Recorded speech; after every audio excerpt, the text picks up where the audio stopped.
결국 마음먹은 대로 된다. 1장 첫 번째 기적, 신념의 강력한 힘. 마음은 우리의 완벽한 통제 아래 있다는 강력한 메시지로 시작한다. 많은 사람들이 마음을 통제할 수 없다고 생각하지만 실제로는 마음을 내 뜻대로 통제할 수 있는 방법이 존재한다. 신념의 힘은 현실을 창조하는 가장 강력한 도구이며 우리가 진정으로 믿는 것이 결국 우리의 현실이 된다. 마음의 통제권을 되찾는 것이 모든 변화의 출발점이다. 2장 두 번째 기적, 변화를 통한 성장의 법칙. 자연은 인간을 더 나은 방향으로 이끈다는 자연의 섭리를 다룬다. 변화는 두려워해야 할 것이 아니라 성장을 위한 필연적인 과정이다. 자연의 법칙을 따라 변화를 받아들이고 활용하는 사람은 지속적인 성장을 경험할 수 있다. 정체는 퇴보를 의미하며 끊임없는 변화만이 발전을 가능하게 한다. 3장 세 번째 기적, 고난과 성장의 필연 관계. 고난에는 반드시 보상이 따른다는 희망적인 메시지를 전달한다. 고난을 단순히 불행으로 여기는 것이 아니라 성장과 발전을 위한 필수 과정으로 인식해야 한다. 모든 고난은 우리를 더 강하고 지혜롭게 만들기 위한 자연의 설계이며 고난을 통해 오는 교훈과 성장은 그 어떤 것과도 바꿀 수 없는 소중한 자산이 된다.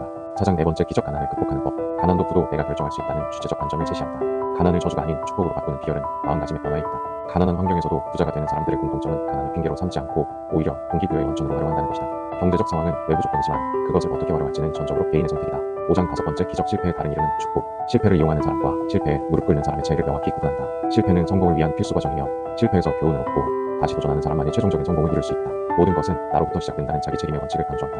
실패를 외부 탓으로 돌리는 순간 성장이 멈추고 실패의 원인을 자신에게서 찾을 때 진정한 발전이 시작된다. 6장 여섯 번째 기적, 슬픔을 통한 성장. 슬픔에는 위대한 법칙이 숨어있다는 깊이 있는 통찰을 제공한다. 슬픔은 단순한 감정이 아니라 인간을 더 깊이 있고 성숙하게 만드는 성장의 도구다. 슬픔을 통해 우리는 삶의 진정한 의미를 발견하고 타인에 대한 공감과 이해의 깊이를 더할 수 있다. 슬픔을 회피하지 말고 받아들일 때 진정한 지혜와 성장이 일어난다. 7장 일곱 번째 기적, 보이지 않는 인도자. 보이지 않는 인도자의 목소리에 귀 기울이라는 영적 메시지를 담고 있다.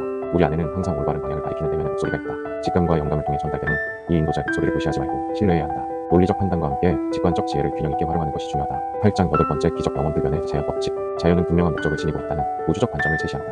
자연의 법칙을 이해하고 따르는 사람은 삶의 흐름을 거스르지 않고 자연스럽게 성공할 수 있다. 모든 것에는 때가 있으며 자연의 리듬에 맞춰 살아가는 지혜가 필요하다.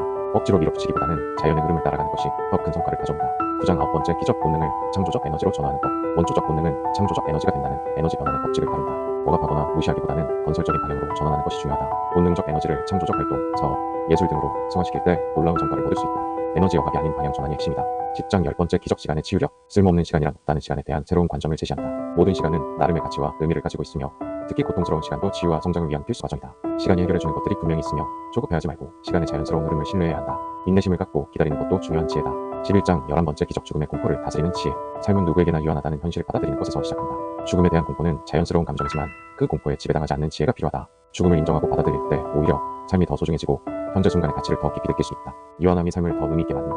12장 12번째 기적, 자유가 창조하는 위대한 기적. 자유는 그 가치를 아는 사람에게 축복이 된다는 자유의 진정한 의미를 탐구한다. 진정한 자유는 외부적 제약의 부재가 아니라 내면의 자유로부터 시작된다. 자유를 올바르게 활용하는 사람은 무한한 가능성을 창조할 수 있다. 자유에는 책임이 따르며 자유를 현명하게 사용하는 지혜가 필요하다.